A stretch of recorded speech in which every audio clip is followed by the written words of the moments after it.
देता हूँ। तमाम साथ हमारे लोग हैं, अभी सभा स्थल में भी आएंगे और कोडरमा लोकसभा क्षेत्र से मैंने इंडिया गठबंधन की ओर से जो है अपना नामांकन दाखिल किया। और ये गिरिडीह है। गिरिडीह कोडरमा लोकसभा में 4 विधानसभा गिरिडीह जिले में पड़ते हैं और गिरिडीह कर्मस्थली रही है संघर्षों की। 70 के दशक में विश्वगुरु शिबू सोरेन की संघर्ष स्थली रही, जहाँ से पूरे झारखंड आंदोलन को एक नई पहचान मिली। 80-90 के दशक में ये कर्मस्थली प्रारंभ हुई कॉमरेड महेंद्र सिंह की, जिन्होंने आम आदमी को अपनी बात, अपनी आवाज़ सड़कों में रखने का, सरकारी संस्थाओं में रखने का जज्बा पैदा किया। लेकिन राज्य अलग होने के बाद से इस गिरिडीह जिले में भले ही गिरिडीह से मुख्यमंत्री बने हों, 2 सांसद बने हों, मंत्री बने हों, सबसे ज़्यादा विधायक इससे पहले चुने गए हों 2019 से पहले, लेकिन गिरिडीह के लोगों ने जितनी ही आकांक्षाएं भरी, जितनी ही गोदी भारतीय जनता पार्टी की भरी, उतना ही गिरिडीह की आकांक्षाओं का गला घोटा दिया। और इसीलिए 2019 के विधानसभा चक्र से ही गिरिडीह और तमाम इलाकों में पूरे झारखंड में जो यह चक्र जो है वो उल्टा चलना प्रारंभ हो गया है। और जितनी ही भारी आकांक्षाओं के बाद, भारी उम्मीदों से वोट दिया था कोडरमा लोकसभा की जनता, उतनी ही निराशा पेश कर रही है। वो कोडरमा लोकसभा के तमाम लोग, आज मई डे है, मजदूर दिवस है और मजदूर दिवस के ऐतिहासिक दिन हम देख रहे हैं, जान रहे हैं कि सबसे बड़ा सवाल, सबसे बड़ी समस्या जो है गिरिडीह जो आज अगर चल रहा है तो प्रवासी मजदूरों से। आज भी जब हम बात कर रहे हैं तो सऊदी अरब में जो है 43 मजदूर जो है वो अभी तक की परेशानियों में जूझ रहे हैं। पिछले दिनों लॉकडाउन के बाद पूरे देश भर में झारखंड की एकमात्र सरकार रही जो राज्य के बाहर मजदूरों के लिए कोशिशें रही, तमाम उनके आने से लेकर के, उनकी सुविधाओं से लेकर के। आज किसी भी राज्य के नागरिक की बाहर मौत हो जाए तो उनके 100 जो है कम से कम राज्य सम्मान, सरकार सम्मान से लाती है। लेकिन देश के बाहर जो मजदूर रह रहे हैं, अभी भी इस कोडरमा गिरिडीह के इलाके से सबसे मजदूर देश से ज़्यादा बाहर रहे हैं और अभी भी कोई मुकम्मल कोई नहीं।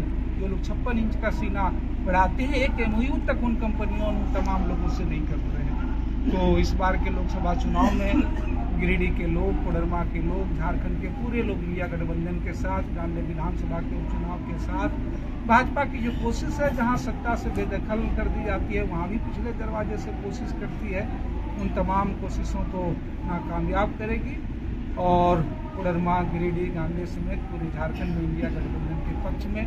क्योंकि पिछले 10 सालों में अगर आप देखें तो जिस महंगाई, विकास के नाम पर, रोजगार के नाम पर यह सरकार आई थी, वो सिर्फ नाम बदले हैं, हालात नहीं बदले। आपके विधानसभा से ही, विनोद जी, आपके विधानसभा से ही सबसे अधिक प्रवासी मजदूर अदर कंट्री, अदर स्टेट में काम कर रहे हैं, पूरे राज्य से और गिरिडीह जिले से और हर जगह। इसीलिए मैं कह रहा हूँ कि न सिर्फ बगोदर, डुमरी का ये इलाका है, और अब तो दिक्कत ये हो गई कि उन इलाके भी जो इलाके कभी खुद रोजगार देते थे, आज गाँव देखिए। अभी आपने देखा पिछले ही सप्ताह एक मजदूर जो है गाँव से जो है की जो मौत हुई थी, जो है गाँव के मजदूर की जो है मुंबई में। तो गाँव, मिसरी, डोमचांच जो खुद कभी लोगों को रोजगार देते थे, पूरे मायका के लिए कोई पॉलिसी अबरक की चमकती की नहीं, बल्कि राज्य सरकार ने हेमंत जी के नेतृत्व में पिछले दिनों एक शुरुआत भी हुई तो अड़ंगा लगाया गया।